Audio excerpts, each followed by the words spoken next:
దేవుని పరిశుద్ధమైన నామమునకు స్తుతి ఘనత మహిమ ప్రభావములు కలుగునుగాక. ఆమేన్. కూడి వచ్చిన మీ అందరికీ కూడా వందనాలు తెలియజేస్తూ ఉన్నాను. దేవుని వాక్యమైన బైబిల్లో నుంచి మనము ఒక అంశాన్ని ప్రారంభం చేసుకున్నాం. అంశం పేరు మనము కలిగి ఉండవలసినవి 7 విషయాలు. మనము కలిగి ఉండవలసిన 7 విషయాలు. అందులో నుండి మనము 2 విషయాలు నేర్చుకున్నాం. ఆ 2 విషయాలు ఏవి అనగా, ఒకటవది భయము కలిగి ఉండుట. భయము కలిగి ఉండుట. రెండవదిగా జాగ్రత్త కలిగి ఉండుట. ఏ విషయంలో భయం కలిగి ఉండాలనో, ఏ విషయంలో జాగ్రత్త కలిగి ఉండాలనో మొదటి అంశంగా మనము నేర్చుకొని విన్నాం. ఈ దినమున 3వ పాఠముగా ధైర్యము కలిగి ఉండుట. 3వ పాఠం ధైర్యము కలిగి ఉండుట. ఏ విషయంలో మనం ధైర్యం కలిగి ఉండాలా అన్నది దేవుని వాక్యమే మనకు గుర్తు చేస్తూ ఉంది. రండి, అపోస్తుడైన పౌలు ఎబ్రీలకు రాసిన పత్రిక 4వ అధ్యాయం 16వ వచనం అనగా చివరి వచనం చదువుదాం. గనుక మనము కనికరింపబడి సమయోచితమైన సహాయము కొరకు కృప పొందునట్లు ధైర్యముతో కృపాసనమునొద్దకు చేరుదము. ప్రార్థన చేసుకుందాం.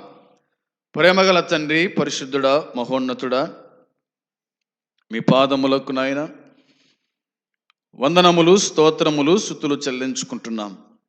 దేవా, ఈ దినము కూడా నీ సన్నిధి మాకు ఇచ్చినందుకై స్తోత్రాలు. కూడి వచ్చిన వారిని దీవించి ఆశీర్వదించండి. ఈ మైకు ద్వారా వింటున్న వారైతేనేమి, యూట్యూబ్ ద్వారా వింటున్న వారైతేనేమి, మేలు క్షేమం పొందుటకు నీ కృప దయచేతండి. జ్ఞాపకం చేసుకోండి. అందరితో మాట్లాడే దేవుడవు, అందరి జీవితాలను సరిచేసే దేవుడవు. నీకు వందనాలు తండ్రి, స్తోత్రములు. ఈ నీ మాటలు బయలుదేరుతుండగా మీరు ఆశీర్వదించుమని, బలపరచుమని రక్షకుడైన యేసుక్రీస్తు నామంలో ప్రార్థించి అడిగి పొంది ఉన్నాము తండ్రి. ఆమేన్. మొదటి 2 మాటలు ఒక అంశంగా మనము నేర్చుకున్నాము. ఈ దినము మనము కలిగి ఉండవలసిన వాటిలోని 3వ మాట ధైర్యము కలిగి ఉండుట. ధైర్యము కలిగి ఉండుట. ఏమిటి ధైర్యం? ఏ విషయంలో ధైర్యం అనేది కూడా కొంత మట్టుకు మనము ఆలోచన చేద్దాం. మన ప్రభు అయిన యేసుక్రీస్తు మన బలహీనతలలో మనపై సానుభూతి చూపేటువంటి వాడు. మనమందరం కూడా బలహీనులమే, బలవంతులమేమి కాదు. బలహీనత అనేది మనలో ఉంది. ప్రతి ఒక్కరిలో ఏదొక బలహీనత ఉంది. కాబట్టి ప్రభువా, మేము చేయవలసిందే చేసినాం, ఇక జరిగించువాడవు నీవే అన్నట్టుగా మనము బలవంతులము కాదు అని, మనమందరం కూడా బలహీనులమనే సంగతి మనం ఒప్పుకోవాల్సిందే. అందుకే యేసుక్రీస్తు ప్రభువారు మనపై ఆయన సానుభూతి చూపుతూ ఉన్నాడు. ఎలా చూపుతున్నాడు సానుభూతి అంటే, దేవుని వాక్యమే మనకు జ్ఞాపకం చేస్తూ ఉంది. చూడండి, వచనం 15 చదువుకుందాం. అక్కడనే 15 వచనంలో, మన ప్రధాన యాజకుడు మన బలహీనతల యందు మనతో సహానుభవం లేనివాడు కాడు గాని సమస్త విషయములలో మన వలనే శోధింపబడినను ఆయన పాపము లేనివాడుగా ఉండెను అనే మాట ఉంది. ఈ వచనం మనకు చెప్తున్న మాట ఏమిటంటే, మన ప్రధాన యాజకుడు అనే మాట ఉంది. మన ప్రధాన యాజకుడు ఎవరు? యేసు గొప్ప ప్రధాన యాజకుడు. యేసు ప్రభు గొప్ప ప్రధాన యాజకుడు. ఆయనే మన ప్రధాన యాజకుడు. ఆయన చెప్తున్న మాట ఏమిటంటే, మన బలహీనతల యందు. మన బలహీనత అనేది ఇక్కడ కనిపిస్తూ ఉంది. బలహీనత ఎవరిది అంటే మనది. బలహీనత మనది కాబట్టి మనం బలహీనులము అనేది దేవుని వాక్యం చెబుతూ ఉంది. ఇంకా ఏం చెప్తుంది దేవుని వాక్యం అంటే, మన ప్రార్థనలను విజ్ఞాపనలను మన పరలోకపు తండ్రి స్వీకరిస్తాడని ఎరిగి మనము ధైర్యంగా పరలోకపు సింహాసనం యొద్దకు మనము చేరేవారుగా ఉండాలి. కృపాసనం వద్దకు చేరుదామనే మాట ఉంది. కాబట్టి ఎట్లా మనం చేరాలంటే, మన ప్రార్థనలు అనే మాట ఉంది. ప్రార్థన ఎక్కడికి చేరాలంటే కృపాసనం వద్దకు చేరాల, ఒకటి. రెండవదిగా విజ్ఞాపన అనే మాట ఉంది. విజ్ఞాపన, ప్రార్థన విజ్ఞాపన మన పరలోకపు తండ్రి స్వీకరించడానికి, లేదా ఆయన స్వీకరిస్తాడని ఎరిగి మనము ధైర్యంగా పరలోకపు సింహాసనం వద్దకు చేరేవారుగా ఉండాలి. ధైర్యము అవసరం. దేవుని సన్నిధికి రావడానికి ధైర్యము అవసరం. దేవుని యొద్దకు రావడానికి ధైర్యము అవసరం. అదేవిధంగా మన ప్రార్థన విజ్ఞాపనలు దేవుని సన్నిధికి చేరాలంటే ధైర్యము అవసరం. అందుకోసమే కృపాసనం వద్దకు మనము చేరాలా అనేది దేవుని వాక్యం గుర్తు చేస్తూ ఉంది. 10వ అధ్యాయం 19-20 వచనాలు చూడండి. ఎబ్రీ పత్రిక 10వ అధ్యాయము 19-20 వచనాలు కలిసి ఉన్నాయి, చదువుకుందాం. సహోదరులారా, యేసు మన కొరకు ప్రతిష్ఠించిన మార్గమున అనగా నూతనమైనదియు జీవము గలదియు ఆయన శరీరము అను తెర ద్వారా ఏర్పరచబడినదియునైన మార్గమున ఆయన రక్తము వలన పరిశుద్ధ స్థలమునందు ప్రవేశించుటకు మనకు ధైర్యము కలిగి ఉన్నది గనుక అన్నమాట కనిపిస్తుంది. మనకు ధైర్యము కలిగి ఉన్నది కనుక దేవుని ఇంటి పైన మనకు గొప్ప యాజకుడు ఉన్నాడు అన్నమాట ఉంది. మనకు ధైర్యం కలిగింది. ఏ విషయం ధైర్యం కలిగింది మనకు? ఆయన మార్గమున నడవడానికి, ఆయన రక్తము వలన పరిశుద్ధ స్థలమందు ప్రవేశించుటకు, ఆయన రక్తం వలన పరిశుద్ధ స్థలంలో ప్రవేశించుటకు మనకు ధైర్యము కలిగి ఉన్నది అనే మాట కనిపిస్తుంది. ధైర్యము కలిగి ఉన్నది. ఇశ్రాయేలుకు దేవుని వద్ద ఉన్న పరిమితమైన ప్రవేశానికి భిన్నంగా క్రీస్తు తన ప్రాణాన్ని పరిపూర్ణమైన బలిగా అర్పించడము ద్వారా దేవుని సన్నిధికి కృపాసింహాసనం ఎదుటకు మార్గాన్ని ఆయన ఏర్పాటు చేసినాడు. యేసు ప్రభు ఏర్పాటు చేయకపోతే గనక మనం దేవుని కృపాసనం వద్దకు మనము చేరలేం. ఆయన ఏర్పాటు చేశాడు. కాబట్టి విశ్వాసులమైన మనము కృతజ్ఞతతో ప్రార్థనతో ఏ సమయంలోనైనా దేవుని సమీపించవచ్చు. ఏ సమయంలో అయినా దేవుని మనం సమీపించవచ్చు. ఎలా సమీపించవచ్చు? కృతజ్ఞతతో ప్రార్థనతో ఏ సమయంలోనైనా మనము దేవుని సన్నిధికి సమీపించుచున్నాం. అది దేవుని వాక్యం మనకు గుర్తు చేస్తున్నటువంటి మాట. రండి 4వ అధ్యాయానికి వచ్చేద్దాం. ఈ 4వ అధ్యాయంలో రాయబడిన మాట, ఇందులో దేవుని ప్రేమ కనిపిస్తుంది. ఒకటి దేవుని ప్రేమ, రెండవది దేవుని సహాయము, మూడవది దేవుని కనికరం, నాలుగవది క్షమాపణ, ఆత్మ సంబంధమైన అధికారం, ఐదవది ఆరవదిగా పరిశుద్ధాత్మ కుమ్మరింపు, ఏడవది ఆయన ఆత్మ వరాలు, ఎనిమిదవదిగా పరిశుద్ధాత్మ ఫలాలు కనిపిస్తాయి. ఏ పరిస్థితుల్లోనైనా మనకు కావలసినవి అన్నీ ఇక్కడ నుండి వస్తాయి గనుక దేవుని కృపాసనము అన్నారన్నమాట. దేవుని కృపాసనము అనగా దేవుని కృపాసనం వద్ద నుండి ఏమేమి వస్తాయంటే, ఒకటవది దేవుని ప్రేమ అన్నది వాక్యం చెబుతుంది. దేవుడు ప్రేమ స్వరూపి కాబట్టి ఆయన కృపాసనం వద్ద నుండి ప్రేమ బయలుదేరి వస్తూ ఉంది, ఒకటి కాగా. రెండవది ఆయన కృపాసనం వద్ద నుండి సహాయము మనకు వస్తూ ఉంది, గుర్తుపెట్టుకోండి. మూడవదిగా ఆయన కృపాసనం వద్ద నుండి కనికరం మనకు వస్తూ ఉంది. నాలుగవదిగా క్షమాపణ మనకు వస్తూ ఉంది. అందుకోసమే ఇవన్నీ కూడా మనం ఆలోచన చేయగా ఎక్కడి నుంచి వస్తాయంట?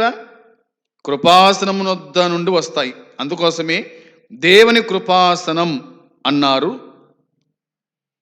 పెద్దలు, రచయితలు. ఇది మనం గుర్తుంచుకోవాల్సిన విషయం.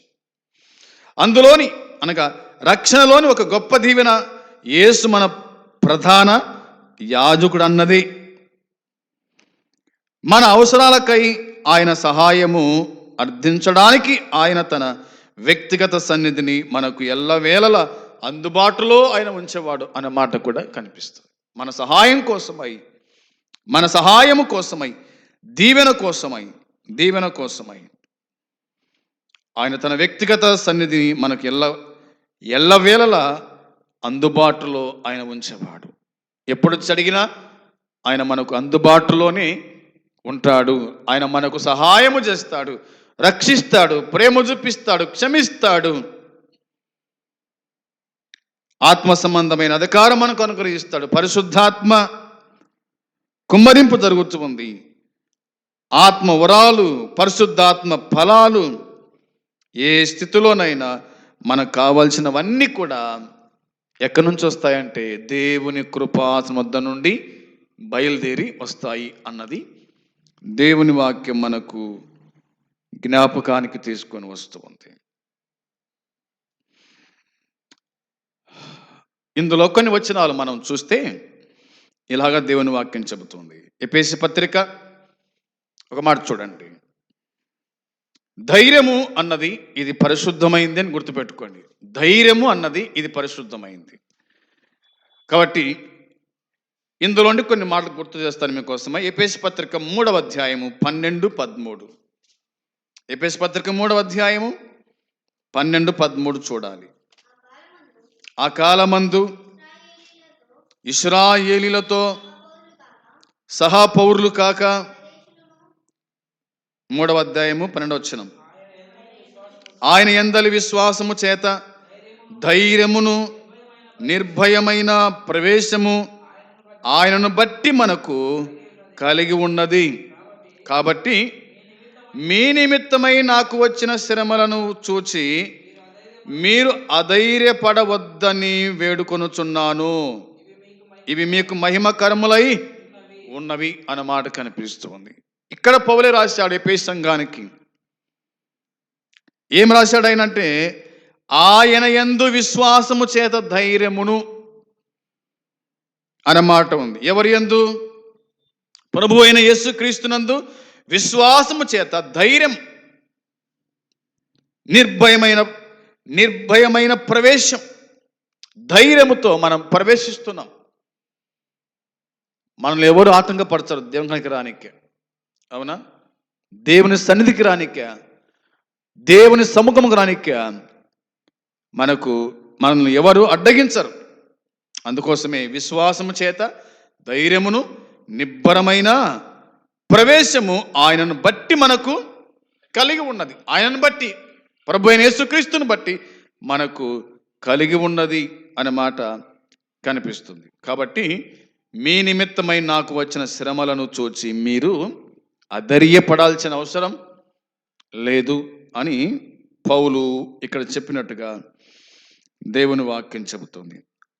ధైర్యము అనేది నిబ్బరమైన లేదా నిర్భయమైన ప్రవేశము అన్నమాట మనకు కనిపిస్తూ ఉంది. ఇదే మాటలు తిమోతికి రాస్తూ చెప్పాడు. తిమోతికి రాసిన మొదటి పత్రిక 3:13. పౌలు తిమోతికి రాసిన మొదటి పత్రిక 3వ అధ్యాయము 13వ వచనం కూడా చూడాలి. 3:13. పరిచారకులై ఉండి ఆ పనిని బాగుగా నెరవేర్చిన వారు మంచి పదవిని సంపాదించుకొని క్రీస్తు యేసునందలి విశ్వాసమందు బహుధైర్యము గలవారమగుదుము అనే మాట ఉంది. బహుధైర్యం గలవారమగుదుము అనే మాట రాయబడింది. కాబట్టి ఇక్కడ కొన్ని విషయాలు కనిపిస్తాయి.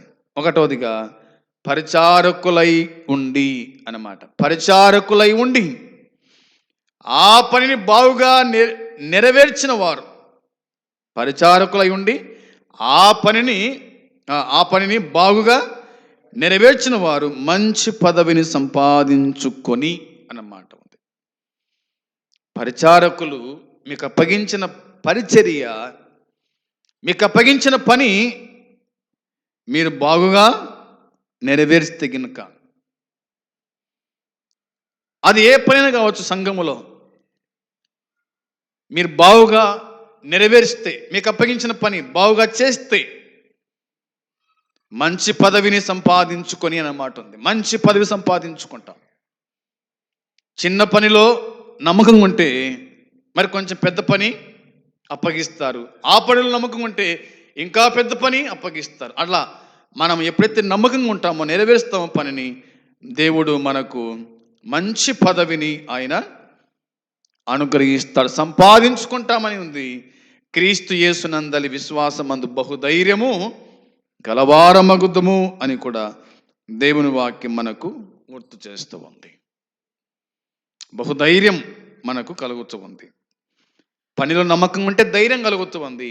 పనిలో అపనమ్మకం ఉంటే అధైర్యము మనకు కలుగుతుంది అన్నది ఈ వచనం మనకు జ్ఞాపకానికి తీసుకొని వస్తుంది. మరొక వచనం చూడండి. యోహాను రాసిన మొదటి పత్రిక 4:17. యోహాను రాసిన మొదటి పత్రిక 4వ అధ్యాయము 17వ వచనం కూడా చూద్దాం. తీర్పు దినమందు మనకు ధైర్యము కలుగునట్లు దీని వలన ప్రేమ మనలో పరిపూర్ణము చేయబడి ఉన్నది. ఎలైనగా ఆయన ఎట్టివాడై ఉన్నాడో మనము కూడా ఈ లోకములో అట్టివారమై ఉన్నాము అని దేవుని వాక్యం చెబుతుంది. ఇక్కడ తీర్పు దినమందు తీర్పు దినమందు మనకు ధైర్యము కలుగునట్లు, తీర్పు దినము అనేది ఒకటి ఉంది. నీకైనా నాకైనా మనందరి కూడా తీర్పు దినం ఒకటి ఉంది. మనమందరం కూడా దేవుని సింహాసనం ఎద్దుకు వెళ్తాం. వెళ్ళిన తర్వాత అక్కడ దేవుడు ఎవరి పనిని బట్టి దేవుడు వారికి తీర్పు తీరుస్తాడు. ఇది అక్షర సత్యం, మనమందరం కూడా గుర్తుంచుకోవాల్సిన విషయం. కాబట్టి తీర్పు దినమందు మనకు ధైర్యము కలుగునట్లు దీని వలన ప్రేమ మనలో పరిపూర్ణము చేయబడి ఉన్నది. ఎలైనగా ఆయన ఎట్టివాడై ఉన్నాడో మనము కూడా ఈ లోకములో అట్టివారమై ఉన్నాము అనే మాట కనిపిస్తూ ఉంది. ఇక్కడ నేను మీకు ఒక 5 విషయాలు లేదా ఒక 6 విషయాలు తెలియజేస్తాను, మరి నోట్ చేసుకోండి. తీర్పు దినమందు మనకు ధైర్యము కలుగునట్లు అన్న మాట ఉంది. కాబట్టి ఒకటవదిగా క్రీస్తుతో జీవిస్తూ తండ్రితో సహవాసము కలిగి ఉండుట అన్నది జ్ఞాపకం చేసుకుందాం. అర్థమవుతుంది కదా? క్రీస్తులో జీవించాలి, క్రీస్తులో జీవించాలి. రెండవది తండ్రితో సహవాసం కలిగి ఉండి అనే మాట కనిపిస్తుంది. ఆ మాట మొదటి అధ్యాయం 3వ వచనం చూస్తారా? యోహాను మొదటి పత్రిక 1వ అధ్యాయము 3వ వచనం. మాతో కూడా మీకును సహవాసము కలుగునట్లు మేము చూచిన దానిని వినిన దానిని మీకు తెలియజేయుచున్నాము. మన సహవాసమైతే తండ్రితో కూడాను ఆయన కుమారుడైన యేసుక్రీస్తుతో కూడాను ఉన్నది అన్నమాట ఉంది. మన సహవాసమైతే క్రీస్తులో జీవిస్తే మనం సహవాసం చేస్తాము. మన సహవాసమైతే రాయబడిన మాట ఏమిటంటే తండ్రితో కూడాను ఆయన కుమారుడైన యేసుక్రీస్తుతో కూడాను ఉంది. ఒకటవది సహవాసము అన్నది కనిపిస్తుంది. రెండవదిగా ఆయన ఆజ్ఞలను పాటిస్తూ అనే మాట ఉంది. ఒకటి సహవాసము, రెండవది ఆయన ఆజ్ఞలు పాటించాలా. ఆ మాట చూడండి, 2వ అధ్యాయము 3వ వచనం చదువుకుందాం. 2వ అధ్యాయం 3వ వచనం. మరియు మనం ఆయన ఆజ్ఞలను గైకొన్న ఎడల దీని వలననే ఆయనను ఎరిగి ఉన్నామని తెలుసుకొందుము అనే మాట ఉంది. రెండవ మాట ఏమిటి? ఆజ్ఞలు గైకొన్న ఎడల దీని వలననే ఆయనను ఎరిగి ఉన్నామని తెలుసుకుంటాం. నువ్వు దేవుని ఎరిగి ఉన్నావా? అయితే నువ్వు ఆజ్ఞలను నువ్వేం చేయాలా? గైకొనాలా. ఆజ్ఞలు గైకొని వాడే దేవుని ఎరిగిన వాడు, ఆజ్ఞలు గైకొనని వాడు దేవుణ్ణి ఎరగని వాడు అన్నది దేవుని వాక్యం గుర్తు చేస్తుంది. ఇక మూడవదిగా మనం ఆలోచన చేస్తే చూడండి, 2వ అధ్యాయము 15-17 వచనం. ఈ లోకమునైనను ప్రేమించకుడి, ఎవడైనను లోకమును ప్రేమించిన ఎడల తండ్రి ప్రేమ వానిలో ఉండదు. లోకములో ఉన్నదంతయు అనగా శరీరాశయు, నేత్రాశయు, జీవపుడంబమును తండ్రి వలన పుట్టినవి కావు, అవి లోక సంబంధమైనవి. లోకమును దాని ఆశ గతించిపోవును, గాని దేవుని చిత్తమును జరిగించువాడు నిరంతరము నిలుచును అని దేవుని వాక్యం చెబుతుంది. మూడవదిగా ఇలా రాసుకుందాం, లోకాన్ని అనుసరించకూడదు, లోకాన్ని ప్రేమించకూడదు. లోకములో ఉన్నదంతా కూడా ఏమన్నట? శరీరాశ, నేత్రాశ, జీవపు డంబం, ఇవి ఉన్నాయి లోకములో. కాబట్టి మనము లోకాన్ని అనుసరించకూడదు. లోకపు అలవాట్లు, లోకపు కోరికలు, లోకపు పద్ధతులు, లోకపు ఆచారాలను మనము ఆచరించకూడదని ఈ 3వ మాట మనకు జ్ఞాపకానికి తీసుకొని వస్తూ ఉంది. ఇక 4వదిగా మనం ఆలోచన చేస్తే ఇలా దేవుని వాక్యం చెప్తున్న మాట చూడండి, 2వ అధ్యాయము 24వ వచనం, 2:24లో రాయబడిన మాట. అయితే మీరు మొదట నుండి దేనిని వింటిరో అది మీలో నిలవనీయుడి. మీరు మొదటి నుండి వినినది మీలో నిలిచి ఉన్న ఎడల మీరు కూడా కుమారుని యందును తండ్రి యందును నిలుతురు అనే మాట ఉంది. నిలుతురు అనే మాట మనకు కనిపిస్తూ ఉంది. అంటే సత్యములో నిలిచి ఉండి అనే మాట ఉంది. సత్యములో నిలిచి ఉండాలి మనం.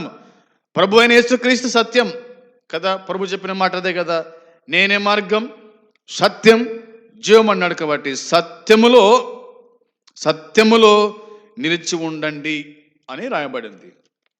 సత్యం నిలిచి ఉండుట. అందుకే ప్రభు చెప్పిన మాట మనం గుర్తుంచుకునే వారిగా ఉండాలి. అయితే మీరు మొదటి నుండి దేనిని వింటారో అది మీలో నిలవనీయుడి అనే మాట ఉంది. ఏది విన్నారో అది నిలిచి ఉండాలా అని అన్నాడు. మీరు మొదటి నుండి వినినది మీలో నిలిచిన ఎడల మీరు కూడా కుమారుని యందును తండ్రి యందును నిలుతురు అనే మాట ఉంది. కుమారుని యందు తండ్రి యందు నిలవాలంటే సత్యము నిలిచి ఉండాలా అన్నది 4వ మాట. ఇక 5వదిగా మనం ఆలోచన చేస్తే కనుక చూడండి, దేవుని వాక్యం చెప్తున్న మాట 7వ వచనం చదువుకుందాం. 4వ అధ్యాయము 7వ వచనం. 4వ అధ్యాయం 7వ వచనంలో, ప్రియులారా మనం ఒకరినొక్కడు ప్రేమిద్దాము, ఏలైనగా ప్రేమ దేవుని మూలంగా కలుగుచున్నది. ప్రేమించు ప్రతి వాడును దేవుని మూలంగా పుట్టిన వాడై దేవుణ్ణి ఎరుగును అనే మాట ఉంది. వచనం 12 కూడా చూడండి. 12 వచనం. ఏ మానవుడును దేవుని ఎప్పుడునూ చూచి ఉండలేదు.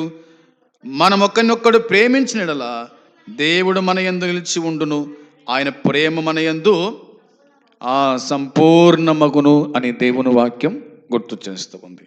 5వది ఏంటంటే ఇతరులను ప్రేమిస్తూ ఉంటే, ఇతరులను ప్రేమిస్తూ ఉంటే గినక మనల్ని దేవుడు ప్రేమించగలుగుతాడు అన్నది దేవుని వాక్యం చెబుతున్నమాట. కాబట్టి మనము ఒకరినొకడు ప్రేమించుదాము. ప్రేమించండి అనే మాట ఉంది. దైవ సంబంధమైన ప్రేమ ఇది, లోక సంబంధమైన ప్రేమ కాదు, ఇది దైవ సంబంధమైన ప్రేమ. దేవుని పిల్లలు ఎలా ప్రేమించాల, ఒకరినొకరు పలకరించుకోవటం, ఒకరి విషయాల కోసం ఒకరు ప్రార్థన చేయటం, ఒకరినొకరు అర్థం చేసుకోవటం, ఇలా దేవుని వాక్యం మనం గుర్తు చేస్తూ ఉంది. ఏలయనగా ప్రేమ దేవుని మూలంగా కలుగుచున్నది. ప్రేమ దేవుని మూలంగా కలుగుచున్నది. ప్రేమించు ప్రతివాడు దేవుని మూలంగా పుట్టినవాడై దేవుణ్ణి ఎరుగును అనే మాట. ప్రేమించువాడు దేవుని మూలంగా పుట్టినవాడై దేవుణ్ణి ఎరుగును అనే మాట ఉంది. వచ్చిన 12లో ఏ మానవుడును దేవుని ఎన్నడును చూచి ఉండలేదు. ఏ మానవుడు దేవుణ్ణి ఎప్పుడు చూచి ఉండలేదు. మనం ఒకరినొకడు ప్రేమించిన యెడల దేవుడు మన యందు నిలిచి ఉండును, ఆయన ప్రేమ మన యందు పరిపూర్ణమగును అని దేవుని వాక్యం చెబుతుంది. దేవుడు మన మధ్య కనిపించాల, దేవుడు మన ప్రేమల మధ్య కనిపించాలి. ఒకరినొకరు ప్రేమించుకోవడమే దేవుని ప్రేమ. దేవుడు మన మధ్య ఉన్నాడు అన్నది మనకు అర్థమైన విషయం. ఇది 5వది కాగా, ఇక 6వదిగా మనం ఆలోచన చేస్తే కనుక దేవుని వాక్యం మన ఇలాగ చెబుతూ ఉంది. 17-18 వచనాలు చూడండి. 17-18 వచనాలు రాయబడిన మాట. తీర్పు దినమందు మనకు ధైర్యము కలుగునట్లు దీని వలన ప్రేమ మనలో పరిపూర్ణము చేయబడి ఉన్నది. ఎలాగనగా ఆయన ఎట్టివాడై ఉన్నాడో మనము కూడా ఈ లోకములో అట్టివారమై ఉన్నాం. ప్రేమలో భయం ఉండదు, అంతేకాదు పరిపూర్ణ ప్రేమ భయమును వెళ్ళగొట్టును. భయము దండనతో కూడినది, భయపడువాడు ప్రేమయందు పరిపూర్ణము చేయబడిన వాడు కాడు అన్నమాట కనిపిస్తూ ఉంది. ఇక దేవుని వాక్యం చెప్తున్న మాట మనం ఆలోచించినప్పుడు,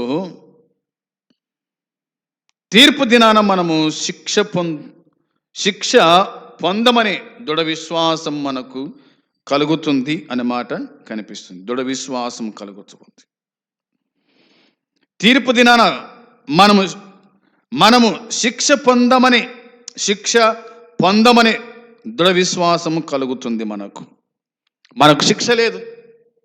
అందుకనే రోమపత్రిక 8వ అధ్యాయము 1వ వచనములో రాయబడిన మాట. రోమపత్రిక 8వ అధ్యాయం 1వ వచనములో, కాబట్టి ఇప్పుడు క్రీస్తు యేసునందున్న వారికి ఏ శిక్ష విధి లేదు. క్రీస్తు యేసునందున్న వారికి ఏ శిక్ష విధి లేదు. ఏ శిక్ష విధి లేదు. వాక్యం చెబుతున్న మాట, తీర్పు దినాన మనము శిక్ష పొందమని దృఢ విశ్వాసము మనకు కలుగుచు ఉంది. ఇది 6వ మాట. కాబట్టి మనము ధైర్యం కలిగి ఉందాం. ఏ విషయంలో ధైర్యం కలిగి ఉండాలా? ఏ విషయంలో మనకు ధైర్యము కదా? ప్రభుని బట్టి మనకు ధైర్యం, ఆయన్ని బట్టి మనకు ధైర్యం. కానీ ఇంకా దేనివల్ల మనకు ధైర్యం అంటే ఈ భూమి మీద ఉండదు. కాబట్టి ధైర్యము కృపాసనం వద్దకు చేరుస్తూ ఉంది. ధైర్యము దేవుని కాడికి చేరుస్తూ ఉంది. ధైర్యం అనేటువంటిది మనము దేవుని మందిరానికి రాజేస్తూ ఉంది అన్నది ఈ 16వ వచనం మనకు జ్ఞాపకానికి తీసుకొస్తుంది. అందును బట్టి మనము కనికరింపబడి సమయోచితమైన సహాయము కొరకు కృప పొందినట్లు ధైర్యముతో కృపాసనం వద్దకు చేరుదము అనేది మనము చదువుకున్నాం. ఇందులోని మాటలు చాలా మట్టుకు మనం ఆలోచన చేయగలిగినాం. అట్టి ధైర్యం మనకు ఉండాలంటే మనము ప్రభుని ఎరిగిన వాళ్ళమై ఉండాలి. పాప క్షమాపణ పొందిన వాళ్ళమై ఉండాలి. మారు మనసు పొందిన వాళ్ళమై ఉండాలి. బాప్తిసపు అనుభవం ఉండాలా. దేవుని వాక్యములో ఎదిగేటువంటి వారమై ఉంటే మనకు ధైర్యము కలుగుతుంది అన్నమాట దేవుని వాక్యం చెబుతూ ఉంది. ఈ ధైర్యమే మనల్ని దేవుని యొద్దకు నడిపిస్తూ ఉంది. దేవుని యొద్ద నుండి ప్రేమ, సహాయము, కనికరము, క్షమాపణ, ఆత్మ సంబంధమైన అధికారము, పరిశుద్ధాత్మ కుమ్మరింపు, ఆయన ఆత్మ వరాలు, పరిశుద్ధాత్మ ఫలము ఏ పరిస్థితిలోనైనా మనకు కావాల్సినవి అన్నీ ఇక్కడ నుండి వస్తాయి. కనుక దీనిని కృపాసనం అని పిలిచినారన్నమాట. అందుకోసమే ఇన్ని ఉన్నాయి దేవుని యొద్ద. ఇవన్నీ మనం పొందుకోవాలంటే మనకు ధైర్యం అవసరం. మనము ప్రభు యొద్దకు వస్తే ఇవన్నీ కూడా దేవుడు మనకు అనుగ్రహిస్తాడు. అట్టి కృప దేవుడు మనకందరికీ సహాయము చేయునుగాక. ఆమేన్. ప్రార్థన చేద్దాం. పరలోకమందున్న మా తండ్రి, నీ పరిశుద్ధమైన పాదములకు నాయన కృతజ్ఞతాస్తుతి స్తోత్రం చెల్లించుకుంటున్నాం. ఈ దినము కూడా నీ సన్నిధి మాకు ఇచ్చినందుకే వందనాలు తండ్రి. కూడి వచ్చిన వారిని దీవించండి. మైకు ద్వారా వింటున్న వారిని దీవించి ఆశీర్వదించండి. యూట్యూబ్ ద్వారా వింటున్న వారిని దీవించి ఆశీర్వదించండి.